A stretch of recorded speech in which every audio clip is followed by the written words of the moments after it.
오늘 하나님께서 우리에게 주시는 하나님의 말씀은 열왕기상 17장 8절에서 16절까지의 말씀입니다. 하나님은 죽을 사람을 살게 하십니다. 라는 말씀으로 함께 은혜를 나누겠습니다. 하나님의 말씀 우리 같이 읽겠습니다. 여호와의 말씀이 엘리야에게 임하여 이르되 너는 일어나 시돈에 속한 사르밧으로 가서 거기 머물라. 내가 그곳 과부에게 명령하여 너에게 음식을 주게 하였느니라. 그가 일어나 사르밧으로 가서 성문에 이를 때에 한 과부가 그곳에서 나뭇가지를 줍는지라. 이에 불러 이르되 청하건대 그릇에 물을 조금 가져다가 내게 마시게 하라. 그가 가지러 갈 때에 엘리야가 그를 불러 이르되 청하건대 너의 손에 떡 한 조각을 내게로 가져오라. 그가 이르되 당신의 하나님 여호와께서 살아계심을 두고 맹세하노니 나는 떡이 없고 다만 통에 가루 한 움큼과 병에 기름 조금뿐이라. 내가 나뭇가지 둘을 주어다가 나와 내 아들을 위하여 음식을 만들어 먹고 그 후에는 죽으리라. 엘리야가 그에게 이르되 두려워하지 말고 가서 너의 말대로 하려니와 먼저 그것으로 나를 위하여 작은 떡 한 개를 만들어 내게로 가져오고 그 후에 너와 너의 아들을 위하여 만들라. 이스라엘의 하나님 여호와의 말씀이 나 여호와가 비를 지면에 내리는 날까지 그 통에 가루가 떨어지지 아니하고 그 병에 기름이 없어지지 아니하리라 하셨느니라.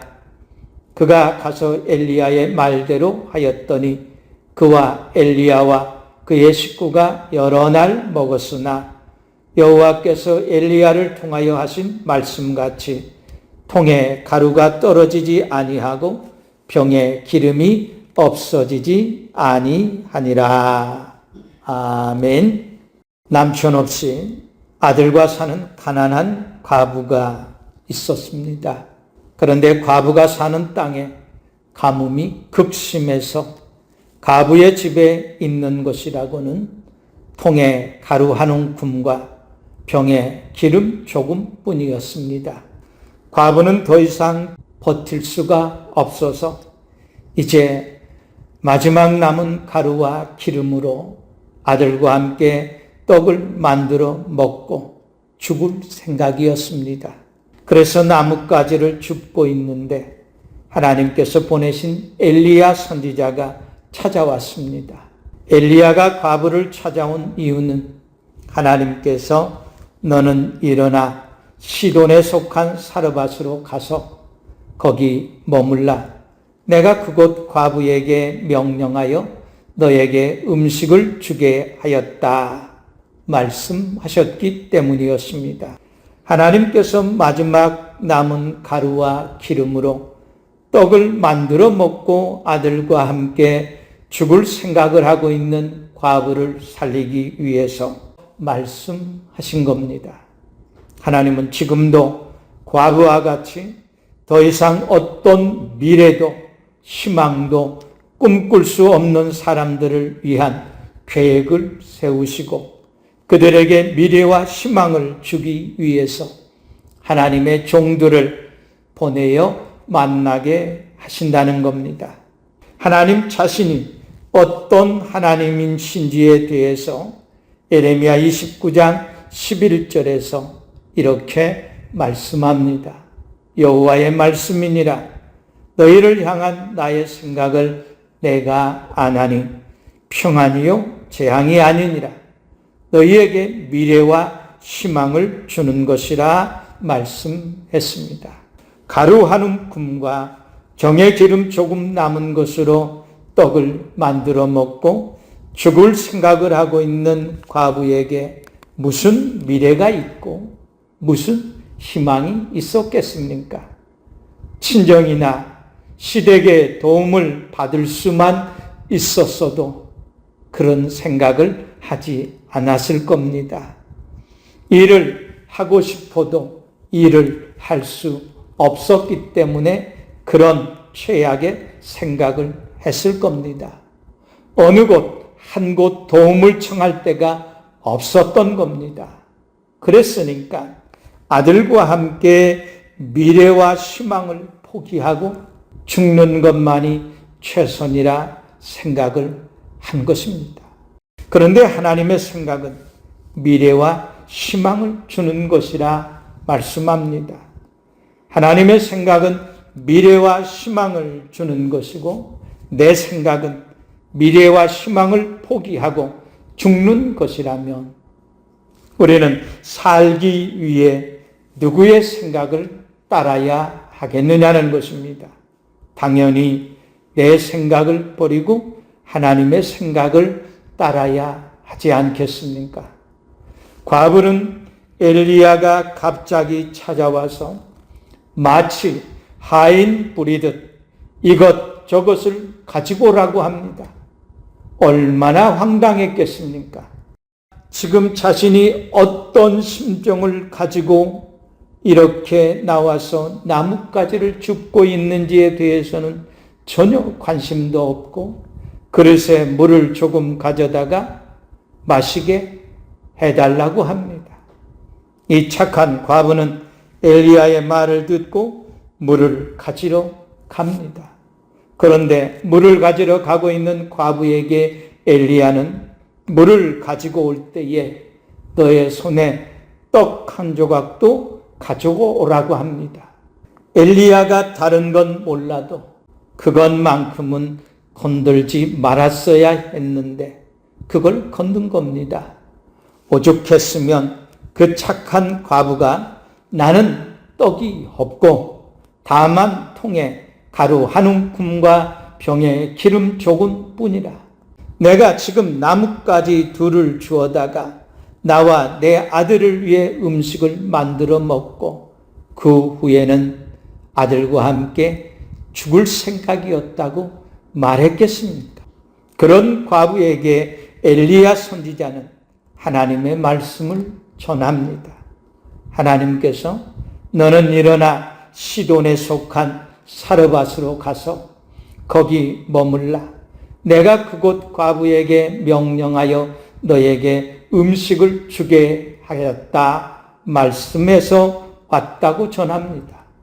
그리고 과부에게 두려워하지 말고 가서 통에 가루 한 움큼과 병에 기름 조금 남은 것으로 나를 위하여 작은 떡 한 개를 만들어 내게로 가져오고 그 후에 너와 너의 아들을 위하여 만들라고 합니다.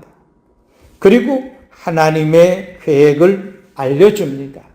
나 여호와가 비를 지면에 내리는 날까지 그 통에 가루가 떨어지지 아니하고 그 병에 기름이 없어지지 아니하리라.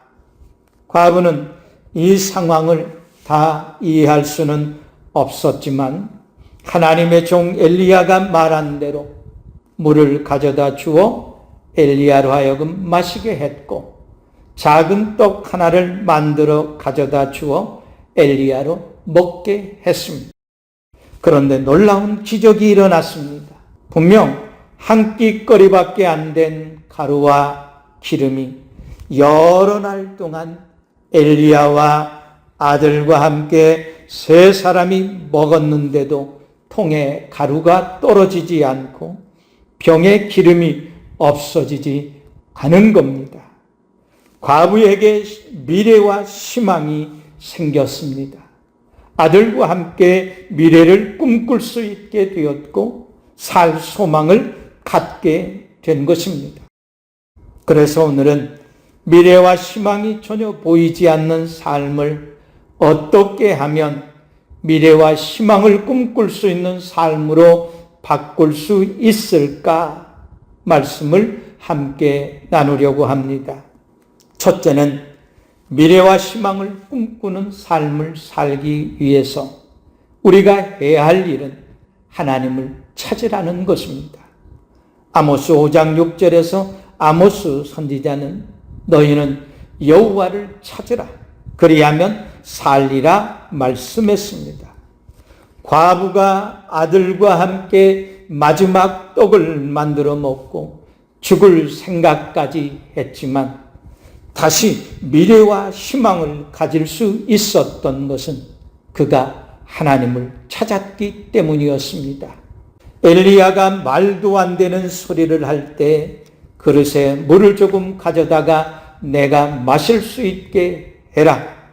너의 손에 떡 한 조각을 가지고 와서 나로 먹게 하라 할 때 과부는 이렇게 말합니다. 당신의 하나님 여호와께서 살아계심을 두고 맹세한다고 말했습니다.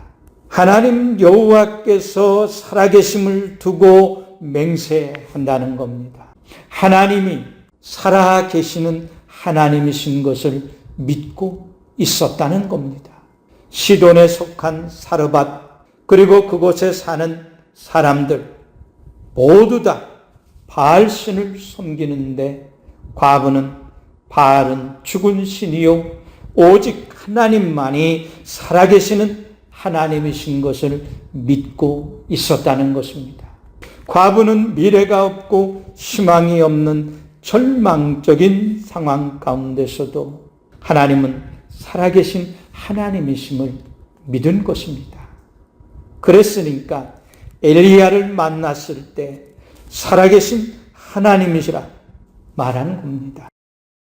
엘리야가 하나님이 보낸 선지자인 것을 알았는지 몰랐는지는 알 수 없지만 하나님은 살아계신 분이심을 믿고 있었다는 것입니다.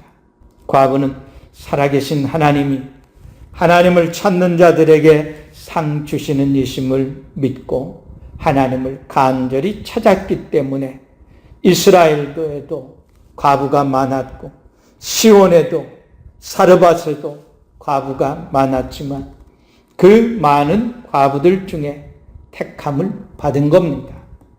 하나님은 자기를 간절히 찾는 자들을 반드시 만나 주시겠다 약속했습니다. 과부는 엘리야와 아들과 여러 날 동안 함께 먹음에도 불구하고 통에 가루가 떨어지지 아니하고 병에 기름이 없어지지 아니한 기적을 체험하면서 미래와 희망을 꿈꾸게 된 것입니다. 하나님을 만나면 미래와 희망을 꿈꿀 수 있게 됩니다. 사람들은 돈으로 미래와 희망을 살 수 있다고 생각합니다. 돈이 있으면 뭐든지 다 할 수 있다고 말합니다. 그러나 미래와 희망은 돈으로 살 수 있는 것이 아닙니다. 돈으로 살 수 있는 미래와 희망이라면 그것은 잠깐 있다가 사라지는 것들일 것입니다. 모세의 기도가 시편 90편 10절에 나오는데 모세는 이렇게 기도합니다. 우리의 연수가 70이요 강건하면 80이라도 그 연수의 자랑은 수고와 슬픔뿐이요 신속히 가니 우리가 날아간다 기도했습니다. 우리의 삶은 수고와 슬픔으로 끝이 나게 정해져 있습니다. 미래와 희망은 오직 하나님께만 있음을 믿고 우리는 하나님을 찾아야 합니다. 그래야 영원히 죽지 않고 살아가는 미래가 열리는 것이고 현재의 고난은 장차 얻게 될 영광과 좋게 비교할 수 없는 희망을 얻게 될 것입니다. 둘째는 미래와 희망을 꿈꾸는 삶을 살기 위해서 우리가 해야 하는 것은 정직하게 하나님의 말씀을 가감없이 전하는 하나님의 종, 목회자를 찾으라는 것입니다. 엘리야는 하나님의 말씀을 가감없이 전하는 하나님의 종, 하나님의 선지자였습니다. 하나님께서 엘리야에게 시돈에 속한 사르밧으로 가서 머물라고 말씀하시면서 그곳 과부에게 명령하여 너에게 음식을 주게 했다고 말씀했을 때 엘리야는 사르밧이 어떤 곳인지 알고 있었을 것입니다. 사르밧은 바알 우상을 숭배하는 아방의 아내 이세벨의 친정이 있는 곳이었습니다. 그것을 알고도 엘리야는 즉시 일어나 사르밧으로 갔다는 것입니다. 엘리야는 하나님의 말씀을 전하는 선지자입니다. 그러나 그때는 아방과 이세벨이 각종 우상을 이스라엘 땅에 끌어들여 우상을 숭배하게 하고 하나님의 선지자들을 잡아 죽이는 때였습니다. 그러다 보니 선지자들이 하나님의 말씀을 정직하게 전하지 못했고 그들의 비위에 맞춰 말씀을 전해야만 하는 때였습니다. 그러나 엘리야는 그들의 죄악을 꾸짖는 하나님의 말씀을 가감없이 정직하게 전했습니다. 엘리야가 갈멜산에서 바알과 아세라 선지자 850명과 영적 싸움에서 승리하고 그들을 다 죽였을 때에도 이세벨이 사신을 엘리야에게 보내서 내가 내일 이맘때에 반드시 너의 생명을 네가 죽인 선지자들처럼 죽여 너로 하여금 이 땅에 더 이상 숨을 쉴 수 없게 만들겠다.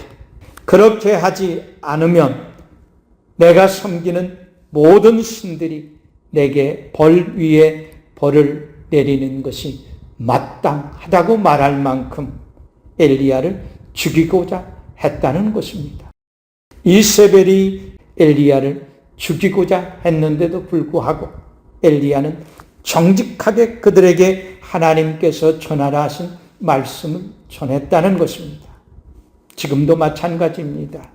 하나님의 말씀을 정직하게 가감없이 전하면 목사님들 사이에서도 왕따를 당합니다. 교회 안에서는 성도들의 눈치를 봐야 합니다.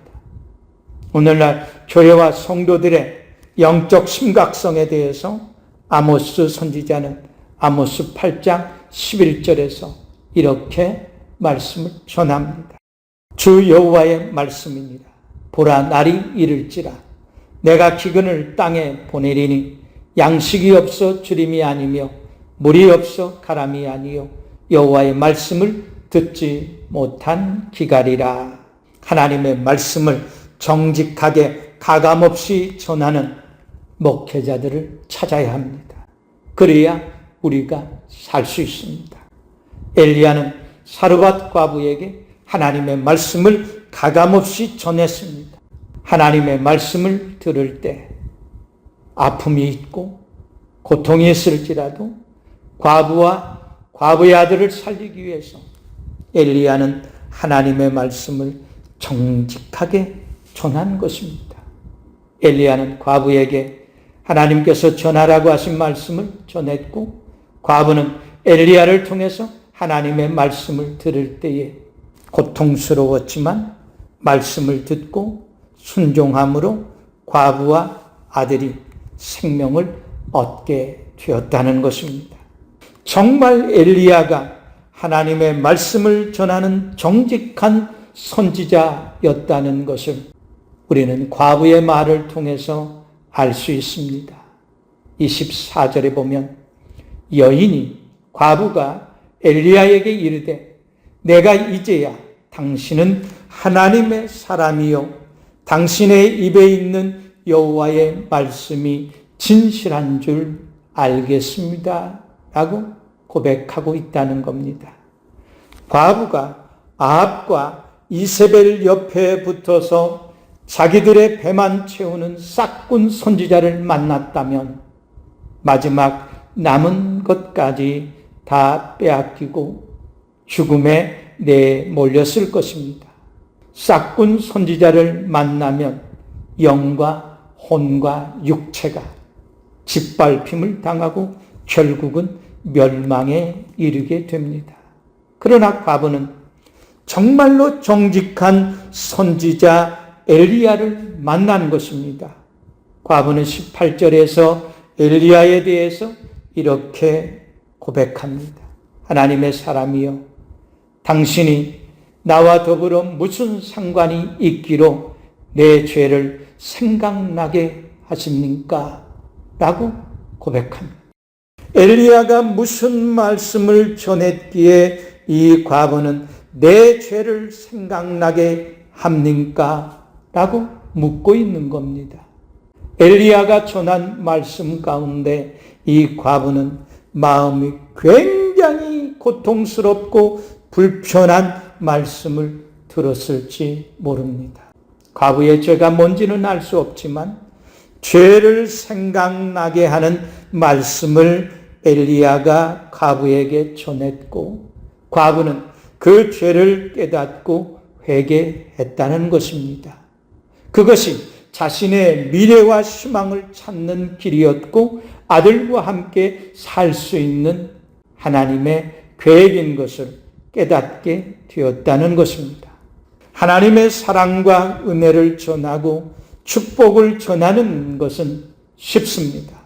그러나 듣는 이들의 죄와 허물을 책망하고 그것을 깨닫게 해서 회개에 이르게 하는 일은 정말로 힘들고 어려운 일입니다. 성도들과 관계가 멀어질까 봐 차마 정직하게 말할 수 없으니까 하나님의 말씀을 빙빙 돌려 전하다 보니까 자신들의 허물과 죄를 깨닫지 못하는 것입니다. 성도들은 정말로 하나님의 말씀을 정직하게 전하는 목회자를 찾아야 합니다. 축복 많이 받고 은혜 많이 받기 위해서가 아닙니다. 미래와 희망을 얻고 죽을 영혼 살기 위해서 하나님의 말씀을 정직하게 전하는 목회자들을 찾아야 한다는 겁니다. 좋은 목회자를 만나서 물질의 축복을 많이 받고 은혜 받고 병고침도 받았지만 내 허물과 죄에 대해서 들은 말씀이 하나도 생각나는 것이 없다면 자기 배만 채우고 교활한 말과 아첨하는 말로 순진한 성도들의 마음을 미혹한 싹군 목회자를 만난 것입니다. 목자는 양을 위해 목숨까지 버리는 자라 말씀했습니다. 하나님의 말씀을 전하는 정말 좋은 목회자를 만나면 자신의 잘못과 자신의 죄를 깨닫고 회개하기 때문에 인생의 방황이 끝나고 평안과 안정을 찾게 됩니다. 미래와 희망을 꿈꿀 수 있게 됩니다. 그러므로 좋은 목회자를 찾으시기를 바랍니다. 하나님의 말씀을 가감없이 전함으로 나의 마음을 찢고 내 속에 감추어진 죄악들을 들춰낼지라도 그 목회자가 진짜 내 영혼을 살리는 목회자요, 내 삶의 모든 고난과 질병들을 고치는 목회자인 것을 알고 그런 목회자를 찾아야 합니다. 그래야 내가 살 수 있습니다. 사랑하는 성도 여러분, 우리의 인생이 얼마나 남았는지 계수해 보시기를 바랍니다. 얼마 남지 않았음을 곧 깨닫게 될 것입니다.